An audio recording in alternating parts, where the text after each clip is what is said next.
እሱ ምንድነው በተለይ ለጁኒየር መሐንዲሶች በጣም ይጠቅማቸዋል። ምንድነው መንዝሊ ፕሮግረስ ሪፖርት እንዴት ታዘጋጃላችሁ? አንደኛ ክሊር የሆነ ከቨር ፔጅ ይኖራችሁ የትኛው መንዝ ላይ እየሰራችሁ እንደሆነ ግለጹ። አዘጋጁ ማን እንደሆነ ቼክ የሚያደርግ አካል ካለ አፕሩቭ የሚያደርግ አካል ካለ ይሄንን አስቀምጡ። በመቀጠል ፕሮጀክት ስታተስ ላይ በደንብ ተጨነቁበት። ከኮንትራክት ዶክመንታችሁ ላይ ዋና ነጥቦችን ወደዚህ ሰብስቧቸውና በየወሩ ራሳችሁን አፕዴት እያደረጋችሁ ይዱ። ለምሳሌ የፕሮጀክታችሁን ሜን ስቴክሆልደሮች ወይ ማጀር ስቴክሆልደሮችን ያውቁ። ክላይንቱ፣ ኮንትራክተር፣ ኮንሰልታንቱ ማን ነው የሚለው ፕሮጀክት ፕሮፋይላችሁ ላይ አስቀምጡ። ከኮንትራክት ዱሬሽን ጋር ያሉ ቴክኒካል ተርሞችን አምጧቸውና እዚህ ጋር አስቀምጧቸው።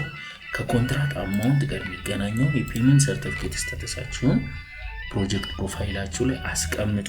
ለምሳሌ ኮንትራክት ታይም ጋር የተገናኘ ለምሳሌ ውል የተፈራረማችሁበትን ቀን ያዙ። ሳይት ሃንዶቨር ያደረጋችሁበትን ቀን ያዙ። ሞቢላይዜሽን ስንት ቀን እንደሆነ ያዙ። ኮሜንስመንት ዴት መቼ እንደሆነ ይወቁ። ዘን ኮንትራክት ኮምፕሊሽን ዴቱ መቼ እንደሆነ ይወቁ።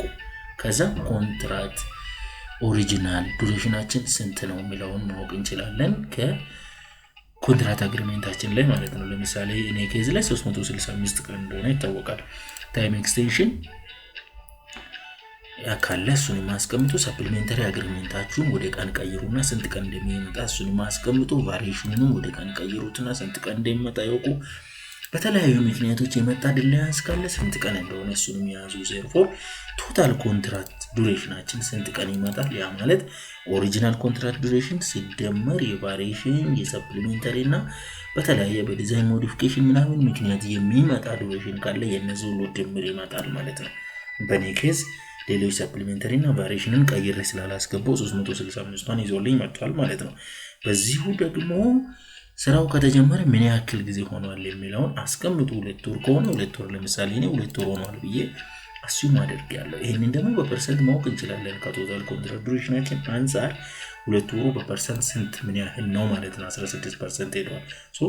በየጊዜው ፊዚካል ስታተስ እና ፋይናንሻል ስታተስ የምትሰሩበትን ድርጅት ክላይንትም ስለሚጠይቃችሁ እዚህ ጋር ካስቀመጣችሁ በየወሩ ምንም ሳትጨናነቁ ለሚመጣው አካል ሪፖርታችሁን መስጠት ትችላላችሁ ማለት ነው። ከኮንትራክት አማውንት ጋር ሜን ኮንትራክታችሁን ከሪቤት በፊት ስንት ነው፣ ሰፕሊሜንተሪ አግሪመንታችሁ ስንት ነው፣ ቫሪዬሽን ስንት ነው። ዜርፎር ቶታል ኮንትራክት አማውንታችሁ ኦሪጂናል ኮንትራክት አማውንት ከሪቤት በፊት ሲደመር ሰፕሊሜንተሪ ሲደመር ቫሪዬሽን ኦሚሽን ካለ ኦሚሽን ትቀንሱበታላችሁ ማለት ነው። ቀጥሎ ማወቅ ያለባችሁ ስታተስ ላይ ወርክ ኤክስኪዩቲቭ ቱ ዴት ያለው ማወቅ አለባችሁ። እሱ ነው ትልቁ። እሷን ኤክሴላችንን ሊንክ እናደርግና ራሱ እዚህ ጋር አንጥቶ ያስቀምጥልናል ማለት ነው።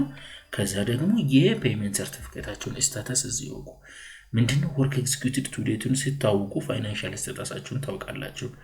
ቅድም ከታይም አንፃር ፊዚካል ስታተሱን አወቅን። አሁን ደግሞ ፋይናንሻል ስታተሳችንን እንዴት ማወቅ እንችላለን የሚለውንም ማወቅ እንችላለን። ኤክስኪዩቲቭ ከኮንትራክት አማውንቱ አንፃር ስንት ፐርሰንት ላይ ነው ያለው የሚለውን ማሳወቅ እንችላለን። ፔመንት ሰርቲፊኬት ስታተሳችሁን ለምሳሌ እኔ መጀመሪያው ፔመንት እንደተከፈለኝ አድርጌ ነው እዚህ ጋር ለማስተማሪያነት ያክል የተጠቀምኩት። እሱን አስገባሁን። አድቫንስ የወሰዳችሁት አማውንት ካለ አድቫንስ አስቀምጡ። ዘንድ ደግሞ ፔመንት ሲከፈላችሁ የሚቆረጠውን የአድቫንስ አማውንትም አስቀምጡ። በየወሩ በምትሰሩት ሪፖርት ላይ ሪቴንሽን የሚቀነስባችሁንም አስቀምጡ። በጣም ስራችሁን ያቀልላችኋል።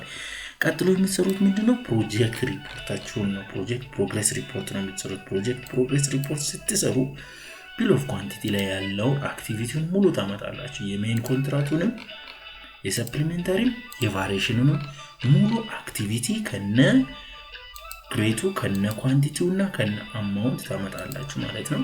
ከዛ ደግሞ ፕሪቪየስ ያለፉ ወራቶች ላይ የተሰራውን የታቀደውን ካረንት ላይ ሪፖርት በሚታደርጉት ወር ላይ የታቀደውን የሚያቀዳችሁትን እንደገና እየሰራችሁትን ታመጣላችሁ። ለምሳሌ እኔ ሳይት ክሊራንስን ያለፈው ወር ላይ ሰርቻለሁ፣ አጠናቅቄያለሁ ብያለሁ።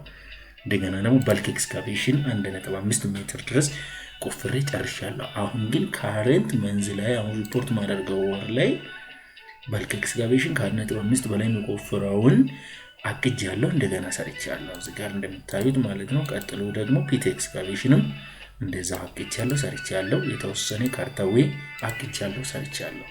እንዴ ያላችሁ ታስቀምጣላችሁ። ዜን ቱ ዴት ፊዚካል ስታተሳችሁን ቱ ዴት ላይ ያለውን ትመጣላችሁ። ቱ ዴት አሁንም ያቀዳችሁ ቱ ዴት ማለት የቀደመው ስራ የታቀደው ሲደመር በዚህ ወር ላይ የተሰራው የታቀደው actual executed እንደዛው previous executed ሲደመር current month executed አድርጋችሁ እዚህ ጋር ትሰራላችሁ አሁን ምን መጣው ወደ amount ነው amountን ጋር ስንመጣ previous amount current amount እና previous amount current amount እና to date amount ይኖራል previous amountታችን የታቀደውን ስንሰራ previous planned quantity times rate አድርገን እናስቀምጣለን ነው እዚህ ጋር ኤክሴል ሊንክ የተደረገ ስለሆነ ማለት ነው previous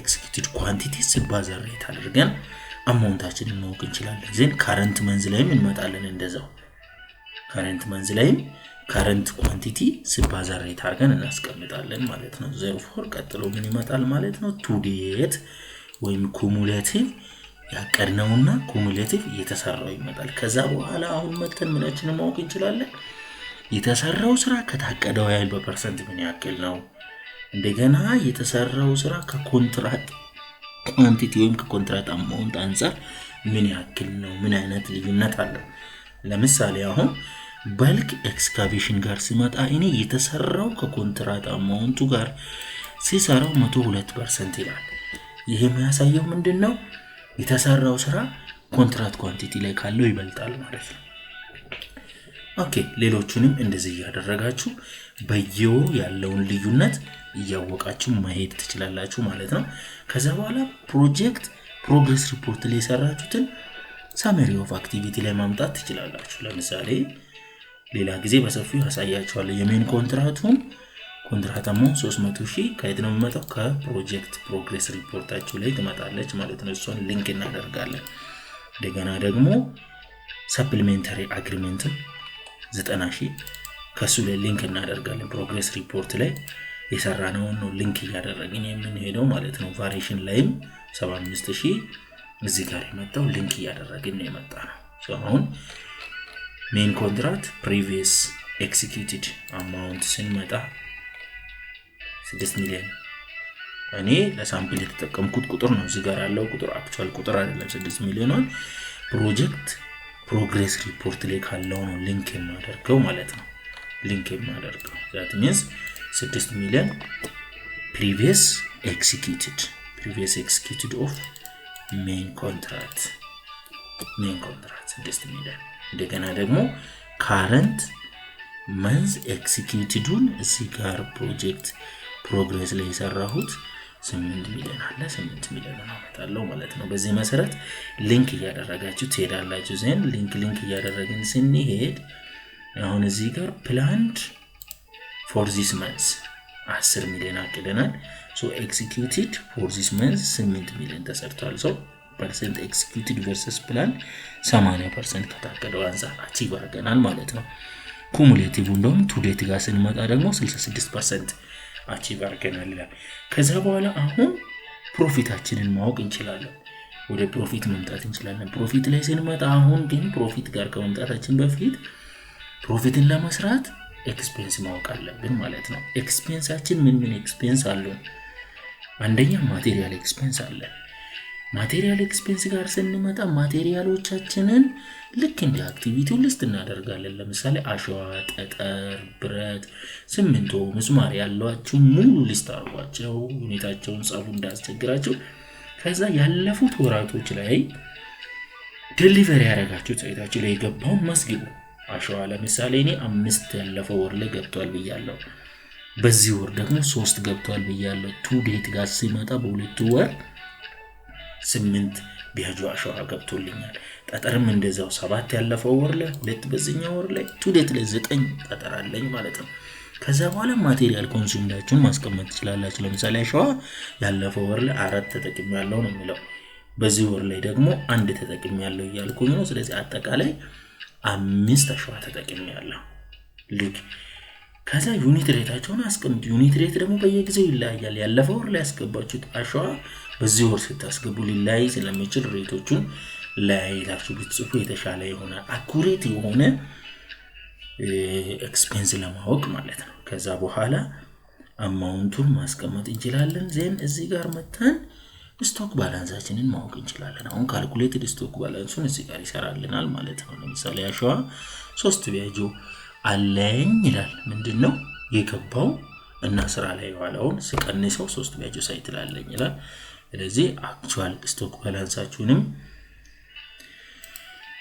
ቼክ ማድረግ ትችላላችሁ ማለት ነው። በዚህ መሰረት ማቴሪያል ኤክስፔንሳችሁን መስራት ትችላላችሁ። ለምሳሌ ያክልኒ አሁን ፕሪቪየስ መንዝ ላይ የወጣው ኤክስፔንስ 1.5 ሚሊዮን ነው ይያለው። በዚህኛው መንዝ ደግሞ ወደ 4 ሚሊዮን ወጪ ያለኝ 5.5 ሚሊዮን ማቴሪያል ኤክስፔንስ አለኝ። አሰምሽን ነው ይሄ። ቀጥሎ ደግሞ ኤክስፔንስ ምንድነው? ሌላው ሌበር ወይም የሰው ኃይል ኤክስፔንስ አለን። የሰው ኃይል ኤክስፔንስ አለን። አንደኛው ዳይሬክት ሌበር ናቸው። እነዚህ አናጺዎች፣ ግንበኞች፣ የቀን ሰራተኞቻችሁን ስንት በየቀኑ ስንት ነው የሚወጡት? በዛ ወር ውስጥ ስንት ሰራተኛ ነው ያለው? ለነሱ ያወጣነው ስንት ብር ነው? ለምሳሌ ያለፈው ወር ላይ 50,000 ከፍያለሁ ብያለሁ። ደን በዚህኛው ወር ደግሞ 100,000 ከፍያለሁ ብያለሁ። ሁለቱ ቱዴት 150,000 ይመጣል ለኔ። እንደገና ደግሞ ለሰብ ኮንትራት የከፈልኩት ሰብ ኮንትራት ፎርም ወርክ ለሚሰራ ፎርም ወርክ በካሬ ምን ያክል ነው የሚሰጠው? ፎርም ወርክ ያለፈው ወር ላይ 200,000 ብር ከፍያለሁ። በዚህኛው ወር ወደ 500,000 ብር ፎርም ወርክ፣ ብረት፣ ማሶነሪ፣ ሌሎች ተደማምረው 500,000 ብር መጥቷል እና ቱዴት አማውንት 700,000 ብር አለኝ ማለት ነው ወጪ ያለኝ። ቀጥሎ ዳይሬክት ማን ፓወሮች ምናልባት ፕሮጀክት ማናጀር ሊኖራችሁ ይችላል፣ ጀነራል ፎርማን፣ ኦፊስ ኢንጂነር፣ ዳታ ኮሌክተር፣ ሌሎችም ሊኖራችሁ ይችላል። ለነሱ ያለፈው ወር ላይ 100,000 ከፈልኩ። በዚህኛው ወር ላይ 150,000 ሌሎች ጥቅሞችን አልጨመርኩበትም 150,000 ብር ከፈልኩኝ አልኩኝ። ሌሎች ደግሞ አድሚኒስትሬቲቭ ስታፎች ካሏቸው አካውንታንት ካለ፣ ድራይቨሮች ካሉ፣ ስቶር ኪፐሮች ካሉ፣ ጥበቃዎች ካሉ የነሱ ብር ደግሞ ያለፈው ወር ላይ 80,000 በዚህኛው ደግሞ 100,000 ከፈልኩኝ። አንድ ላይ ስንት መጣልኝ ማለት ነው? 430,000 ብር ቱዴት ላይ 430,000 ብር ይመጣል ማለት ነው። ካረንት መንዝ ላይ ደግሞ 250,000 ብር ይመጣል። አሁን የሰው ኃይል ኤክስፔንስን አወቁኝ ማለት ነው። ቀጥሎ ደግሞ ኢኩዊፕመንት ከማሽነሪ ጋር የተገናኘ ወጪ ምንድን ነው ያለኝ? ማሽነሪ ጋር ኢኩዊፕመንት ላይ አንደኛ ኢኩዊፕመንት አውኒንግ ኮስታችሁን ማወቅ አለባችሁ። አውኒንግ ኮስት ማወቅ አለባችሁ። ሬንታል ኮስት ማወቅ አለባችሁ። ሬንት በክራይ የምታስገቡትን ማያዝ አለባችሁ። እንደገና የፊውል፣ የሉብሪካንት እና የኦይል ኮስቶችን ማያዝ አለባችሁ። ስለዚህ ለምሳሌ አሁን ያለፈው ወር ላይ አውኒንግ ኮስት 100,000 ያለኝ ብያለሁ። በዚህኛው ሪፖርቱን በማደርገው ወር ላይ 400,000 1,000 አንድ ላይ 500,000 ብር። ቀጥሎ ሬንታል ደግሞ ወደ 1 ሚሊዮን 1.4 ሚሊዮን አለኝ።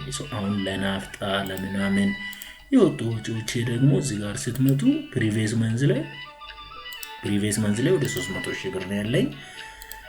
ዚስ ወን ካረንት መንዝ ላይ 400,000 ብር ነው። አጠቃላይ ቱዴት ላይ ስንመጡ 700,000 ብር አካባቢ ያለኝ ማለት ነው። አሁን ወዴት እየመጣን ነው ማለት ነው? ሳሜሪ ኦፍ ኦል አክቲቪቲ ጋር እንመጣለን። ሳሜሪዎቹ ጋር ስንመጣ ኤክስፔንስ ምንድናቸው?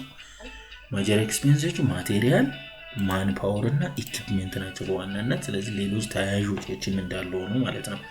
እነዚህ ማቴሪያል ኮስት ላይ ኮንስትራክሽን ማቴሪያል ፕሪቪየስ መንዝ ላይ ያቀዳችሁትን አስቀምጡ። ዜን ኤክስኪዩት ያደረጋችሁትን 1.5 ሚሊዮን ፕሪቪየስ ላይ ማቴሪያል ኤክስፔንስ ጋር እዚህ ኳልቱ ትሉና ማቴሪያል ኤክስፔንስ ፕሪቪየስ ይር ላይ or previous month ላይ እዚህ ጋር ስንት ነው የመጣው? 1.5 ሚሊዮን ነው የመጣው። እሷን አመጣታለሁ ማለት ነው። ኤክዚኪዩትድ የተደረገችው ማለት ነው። እንደገና ደግሞ this month ላይ ኤክዚኪዩትድ የሆነው ወይም የወጣው ወጪ ስንት ነው? 4 ሚሊዮን። this month 4 ሚሊዮን አመጣታለሁ። እንደዚህ ያደረገን ዳይሬክት ማን ፓወር ለምሳሌ ዳይሬክት ማን ፓወር this month ላይ ዳይሬክት ማን ፓወር የወጣው ምንድነው? ዳይሬክት ማን ፓወር ስንት ነው? በዚህኛው ወር ላይ 100,000 ብር ነው የወጣው ወጪ ለቀን ሰራተኞች፣ ለግንበኞች፣ ለአናጺ የወጣው። ኢንዳይሬክት ማን ፓወር ላይ 250,000 ብያለሁ። አሁን ለናፍጣ ለምናምን በዚህ ወር ላይ መጣው ስንት ነው? እሷንም ትሄዱና ኢኩዊፕመንት ላይ 400,000 ብር ወጪ አለ።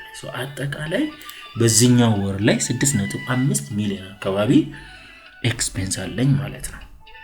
ፕሪቪየስ መንዝ ላይ ደግሞ ወደ 3.1 ሚሊዮን አለኝ ማለት ነው። በዚህ ባያይዛችሁ ፕሮብሌም ያጋጠማችሁ ችግሮች ካሉ ከማቴሪያል ሰፕላይ ጋር የገጠማችሁ ችግር፣ ከማሽነሪ ጋር የገጠማችሁ፣ ከሰው ኃይል ጋር የገጠማችሁ፣ ከዲዛይን ሞዲፊኬሽን ጋር ሌሎች አድሚኒስትሬቲቭ ኢሹ ካለ በየወሩ እነዚህን ነገሮች ማስቀመጥ ይችላልላችሁ። አሁን ወዴት ነው እየሮጥን የምንሄደው? በየወሩ እቺን ማየት ያጓጓል። ፕሮፊት ሎሴን ማየት ያጓጓኛል። እኔ ሁሉ ጊዜ ሰው ፕሮፊት ላይ መጥቼ ሳየው 19% ፕሮፊት አለኝ ይላል። በጣም ትንሽ ነው፣ በጣም ትንሽ ነው። ሶ ምንድነው ማድረግ ያለብኝ? የሆነ መስተካከል ያለበት አለ። 19 በጣም ትንሽ ነው። ኮንሲደር ማታደርጓቸው ብዙ ወጪዎች ሊኖሩ ስለሚችሉ ማለት ነው። የዚህ ወር ማለት ነው የዚህኛው ወር ላይ ያለኝ ፕሮፊት የተሰራው ስራ ሲቀነስ ኤክስፔንስ አድርጌው 19% ብቻ ነው የመጣው። ስለዚህ ይሄንን እያያችሁ በየወሩ ራሳችሁን አፕዴት ማድረግ ትችላላችሁ። ግራንድ ሰመሪ ላይ ስትመጡ ያንኑ ማወቅ ትችላላችሁ ማለት ነው። ስለሰማችሁኝ እጅግ አድርጌ አመሰግናለሁ። ጥያቄ ካለ መጠየቅ ትችላላችሁ። ቀጣይ በሌላ ቪዲዮ እንገናኛለን።